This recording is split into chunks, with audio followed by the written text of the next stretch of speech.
Existuje nejaká nadprirodzená dimenzia? Svet mimo toho, ktorý poznáme? Existuje život po smrti? Naozaj existujú anjeli? Môžu naše sny obsahovať posolstvá z neba? Dokážeme preniknúť do starovekých tajomstiev nadprirodzená? Sú zázraky uzdravenia skutočné? Sid Roth strávil 35 rokov výskumom tajomného sveta nadprirodzená. Pripojte sa k Sidovi v tejto časti programu To je nadprirodzené.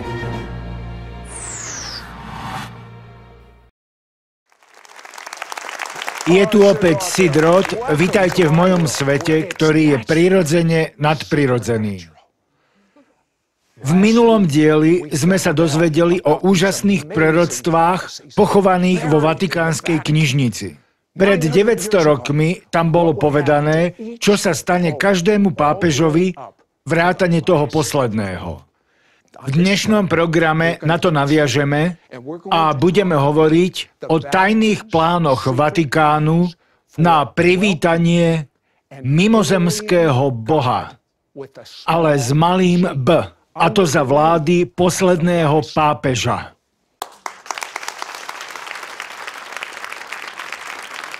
V minulom dieli sme hovorili o biskupovi Malachiášovi. Chris, musím sa vás spýtať. Vie pápež o týchto proroctvách? Vedia kardináli o týchto proroctvách? Čo si o nich myslia? Existuje veľa dôkazov, že to berú veľmi vážne. Dokonca pápež Pius XII, ktorý bol vo funkcii cez druhú svetovú vojnu, nechal o sebe natočiť dokumentárny film a názov tohto filmu tvorí Malachiášovo motto pre jeho pápežstvo. Anielský pastier. Pomenoval ten film podľa toho, ako ho nazval Malachiáš. Takže nie len s tým súhlasí, ale si to aj nárokuje. Tom, skúste mi povedať v skratke, na základe týchto proroctiev, ktoré pochádzajú z Vatikánu a boli po celé generácie skryté, čo očakávajú u posledného pápeža? Medzi mnohými protestantskými aj katolíckymi učencami je rozšírený názor, že bude posledným pápežom, že bude tým pápežom, ktorý bude pri moci vo Vatikáne, keď nastane obdobie veľkého súženia, a niektorí ľudia, dokonca aj katolícki mystici, si myslia, že možno bude falošným antipápežom, ktorý umožní nástup Antikrista. Niečo vám poviem. Judaizmus, kresťanstvo, aj iné náboženstvá sa zamerali na koniec roka 2012. Pamätáte si ešte majskú predpoveď o konci sveta v decembri 2012? Teraz sa z toho všetci vysmievajú, ale tá predpoveď bola trochu iná, než sa všeobecne hovorilo. Ako to teda je? Na všetkých konferenciách, kde som minulý rok bol, som stále pripomínal, nehovorte, že to je koniec sveta. To nie je to, čo je zapísané u Majov, Aztékov aj Indiánov Cherokee, teda kmeňov, ktorých kalendár sa preklápa v roku 2012. Čo teda vlastne tvrdia? To, že rok 2012 ukončuje jednu éru a 2013 označuje začiatok nového rozloženia moci. Majovia povedali niečo veľmi zaujímavé. Tento začiatok bude poznačený zjavením sa dvoch významných mužov, ktorí sa vynoria na povrchu zeme. To pripomína falošného proroka a antikrista z knihy Zjavenia. Hovoria o svojom bohu Bolonu Joktekuch, o jeho duchu, ktorý má vystúpiť z podzemia. Čo tento boh robí?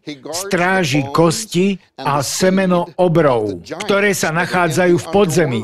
Tento duch začne vychádzať na začiatku roku 2013 a dokonca vytvorí nové formy ľudstva.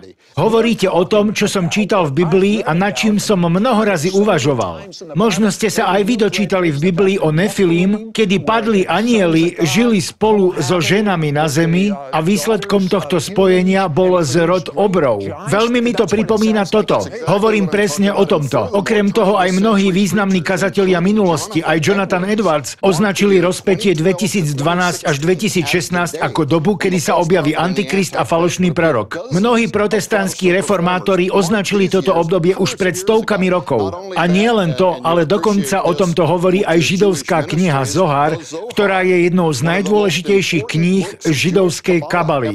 Tradičný judaizmus prijíma túto knihu ako knihu, ktorá prichádza od Boha. Ale nie všetko je od Boha, čo sa hovorí, že je od Boha. Ale aj tak je to zvláštne, že sa tam uvádzajú tieto veci. V sekcii Zoharu o príchode Mesiáša, nazvanej Znamenia ohlasujúce Mesiáša, poznačili židovský rok 5773, ktorý začína v septembri 2012 a končí v septembri roku 2013. A povedali, toto je ten čas. V skutočnosti väčšina týchto proroctiev je v zhode s proroctvami o pápežoch. Bude to obdobie, ktoré povedie k zničeniu Ríma a čo je dôležitejšie, napísali. V tomto období sa Mesiáš začne dávať poznávať národom sveta. Takže pred 700 rokmi prorokovali, že v období 2012 až 2013 sa na zemi objaví Mesiáš. Takmer identické proroctvo s tými, ktoré sa objavujú v kultúrach celého sveta, ktoré označujú toto obdobie ako počiatok posledných časov. Keď už hovoríme o posledných časoch,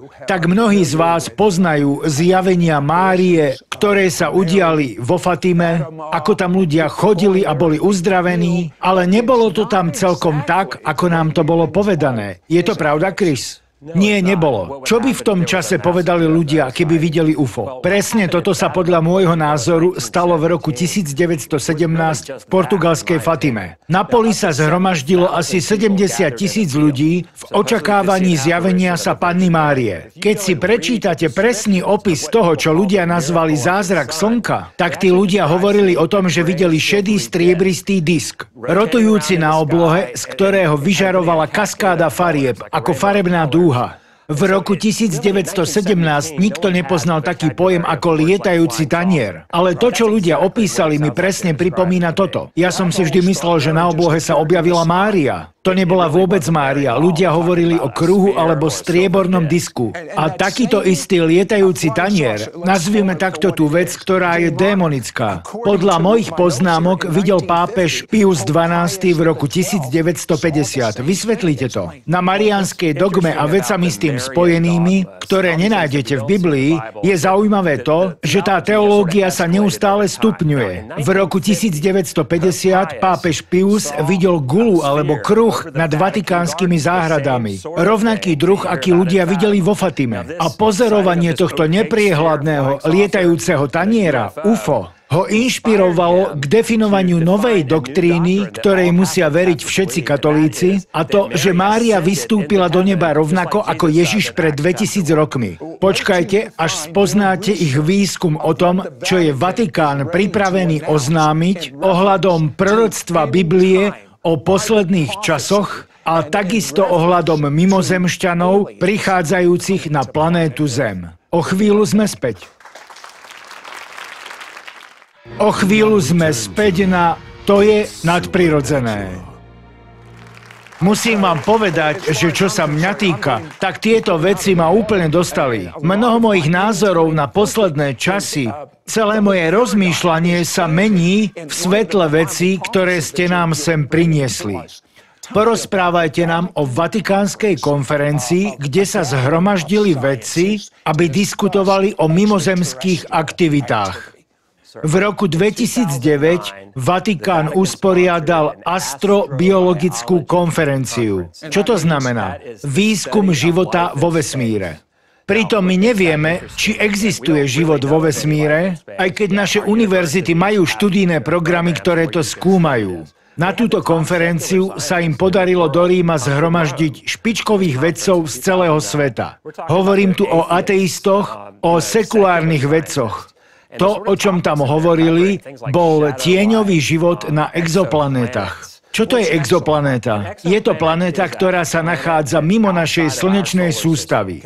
Takže pre Pápežskú akadémiu vied sa tam zhromaždili svetoví špičkoví vedci, aby pod pápežovým dohľadom študovali mimozemský život. Keď už hovoríme o živote vo vesmíre, čo tak život na Zemi? Tom, porozprávajte mi o hybridných ľuďoch. Toto je jedna z vecí, o ktorých som si myslel, že sa nikdy nedostanú do nášho študijného programu. V akademickej obci existujú ľudia, ktorí veria, že na Zemi teraz prebieha program tvorenia hybridov. Informácia o tom ma postupne priviedla k jednej otázke. V dobách staroveku, keď po Zemi chodili obry, stvorení padlými anielmi, a ktorí boli vlastne prvými hybridnými ľuďmi, tak aká bola ich úloha, ich poslanie? Súviselo s hybridizáciou ľudstva, s oklamaním ľudí a dokonca s výzvou voči samotnému Bohu. Ale všimnite si podľa starobilých záznamov, akí vysokí vlastne boli. 6 až 9 metrov, takých by ste neprehliadli. Máme aj taký film Jack zabíjač obrov. Ten film je inšpirovaný mýtami, ktoré existujú v každej kultúre po celom svete. Hovorí sa tam o tom, že bohovia prišli dole, zmiešali sa s ľuďmi, vzali na seba ľudské a zvieracie gény a vytvorili hybridné telá. Ale čo sa dialo, ako ubiehal čas?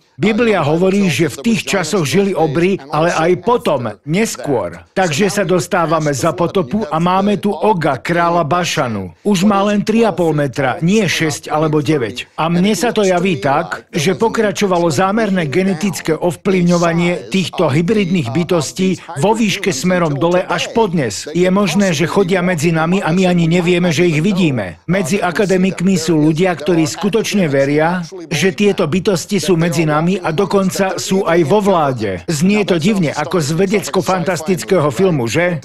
To určite. A prečo Hollywood točí toľko príťažlivých filmov s touto tématikou? Presne tak, je to súčasťou prípravy. Sú v Hollywoode okultisti, ktorých hlavnou úlohou je pripraviť ľudstvo na niečo, čo sa nazýva veľká lož, podvod. Genesis 6.9 hovorí o Noém. Vysvetlite to. Náš výskum nám dáva dôvod veriť tomu, že to, čo sa dialo v starovekých časoch, sa deje teraz tu na Zemi, zatiaľ čo sa rozprávame. Pod starovekými časmi myslím dni, kedy žil Noé. Je to obdobie, o ktorom všetky staroveké záznamy z celého sveta hovoria, že na zem zostúpili veľmi mocní anjeli. Zmiešali sa s ľuďmi aj zvieratmi. Najlepší záznam máme v Biblii, ktorá hovorí o Nefilim, obroch, netvoroch. Áno, boli to Nefilim. A opisuje sa tam obdobie, kedy len Noé a členovia jeho úzkej rodiny boli v starom zákone označení ako dokonalí. Keď skúmate, prečo prišla veľká potopa, písmo to zdôvodňuje veľmi zrozumiteľne, pretože všetky telá, aj ľudí, aj zvierat,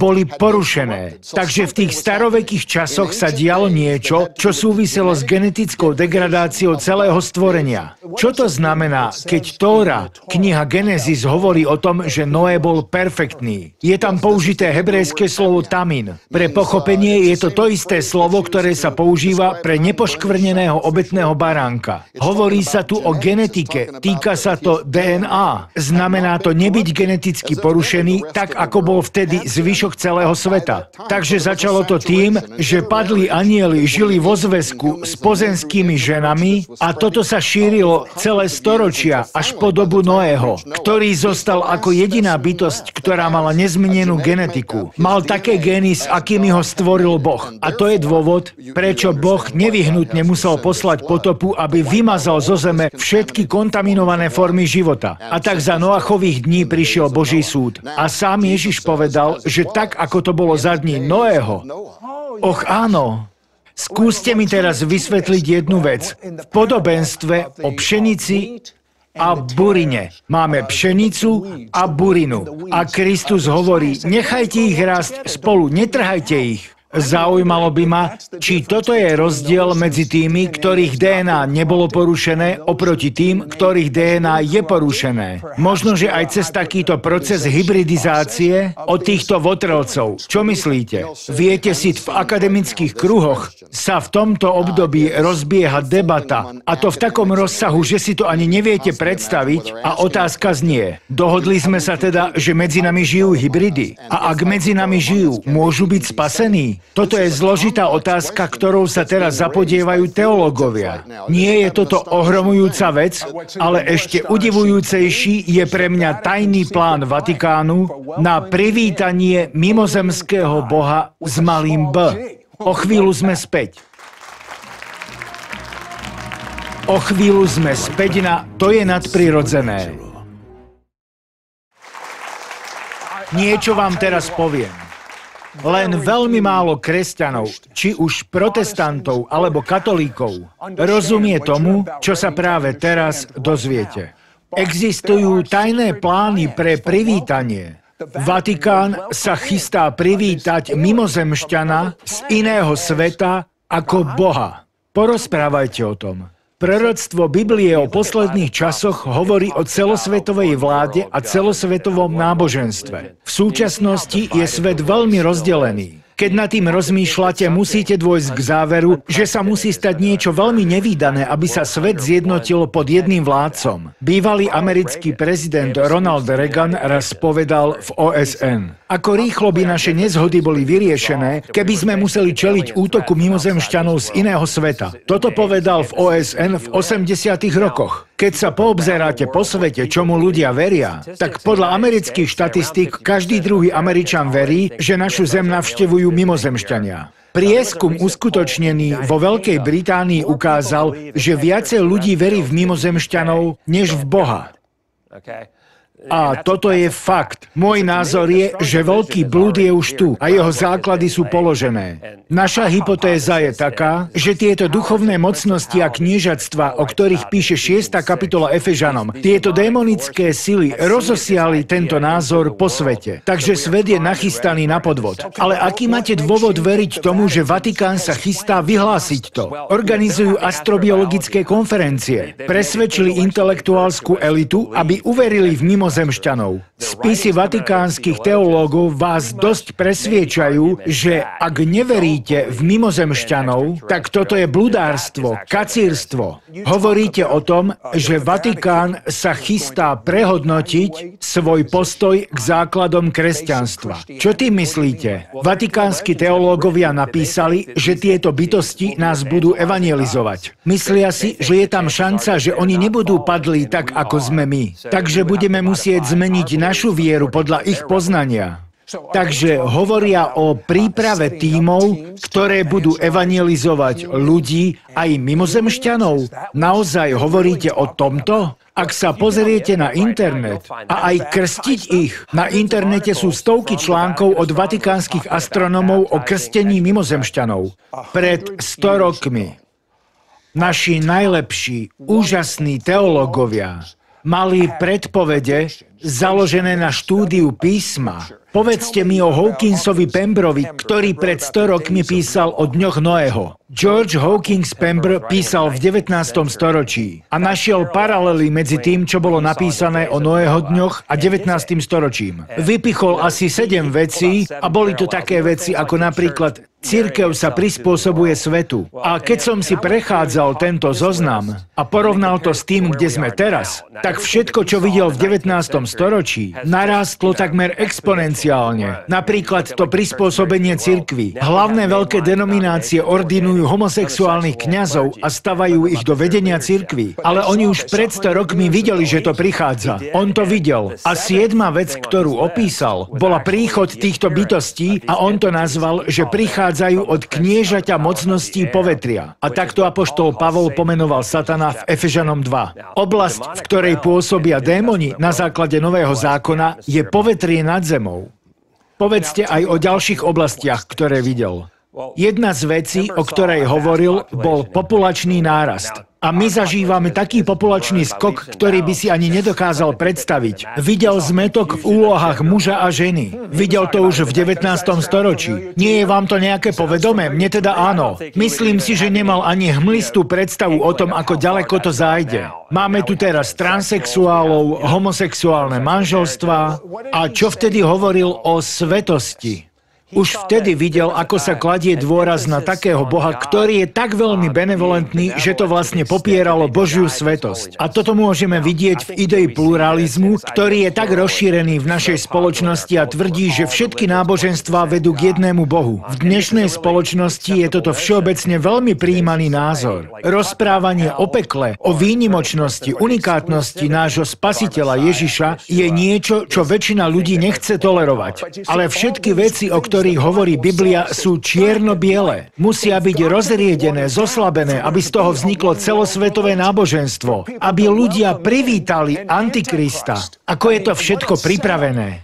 Jedna z vecí, o ktorých prorokoval a o ktorých ste tu teraz hovorili, je nedostatok svetosti, nedostatok viery v to, že existuje skutočné peklo, chýbajúca viera, presvedčenie, dokonca aj o tom, či vôbec existuje diabol, niektoré z týchto vecí sa práve teraz začínajú objavovať. Jednoznačne môžem vám citovať jedného francúzskeho teológa z Notre Dame, ktorý poprel, že Satan je reálnou mocnou osobou. Vnímajú ho ako nejaký pojem, metaforu pre zlo. Chcel by som, aby ste mi povedali najzvláštnejšiu vec z celého vášho výskumu. A viem, že obaja ste veľmi tvrdo pracovali. Každý z vás mi povedzte to, čo vás najviac zarazilo. Ako tu počúvam ten váš rozhovor s Chrisom, tak najsilnejšia vec, ktorá sa mi vynára v mysli, je to, čo nám povedali vatikánsky experti, keď sme sa pýtali otca Martina, prečo majú ľudí a observatórium práve na hore Mount Graham. Nebolo času o tom hovoriť, ale táto hora je posvätná pre Apačov. Je to hviezdna brána, cez ktorú po storočia videli prichádzať a odchádzať bytosti z iných svetov. Tá hora je v Arizone, že? Áno, v Arizone. A Apači majú mýt o stvorení, ktorý hovorí, že z neba zostúpil disk, z neho vystúpil bradatý chlapík, otec stvorenia a ten ustanovil tú horu za svätú horu. Takže keď sa otca Martina spýtali, prečo je Vatikán na hore Mount Graham, tak odpovedal, že používajú ich teleskop, aby pozorovali niečo. Boli sme v otázkach neodbitní a tak povedal, pretože najvyššie kruhy vatikánskej vlády vedia, čo sa približuje k Zemi a v najbližších rokoch to bude záležitosť najvyššej dôležitosti. Skutočne pozorujú zariadením Lucifer niečo, čo sa približuje k Zemi. Aký je váš názor? Čo hľadajú? Myslím si, že sú podvedení. Myslím si, že pozorujú niečo a myslia si, že je to jedna vec a ja si myslím, že je to niečo iné. Myslím si, že to je Lucifer, Satan. Ježiš povedal, videl som Satana ako blesk padať z neba. Má to dočinenia s mocnosťou povetria. Viete, čo sa udialo presne v ten deň, keď pápež Benedikt ohlásil svoje odstúpenie? Blesk zasiahol dvakrát vrch baziliky svätého Petra. A toto podporuje ich systém viery. V ranom katolícizme sa verilo, že Boh vám povie, kedy má niekto odstúpiť a kedy má byť zvolený nový král. Nazývalo sa to augurizmus a je z toho odvodené slovo inaugurácia pre ustanovenie nového kráľa. Slangovo sa zvykne hovoriť, no to ma podržte. Musíte urobiť Ježiša svojim pánom. Verte, že vám odpustil vaše hriechy. Verte tomu a pozvite ho do svojho vnútra teraz.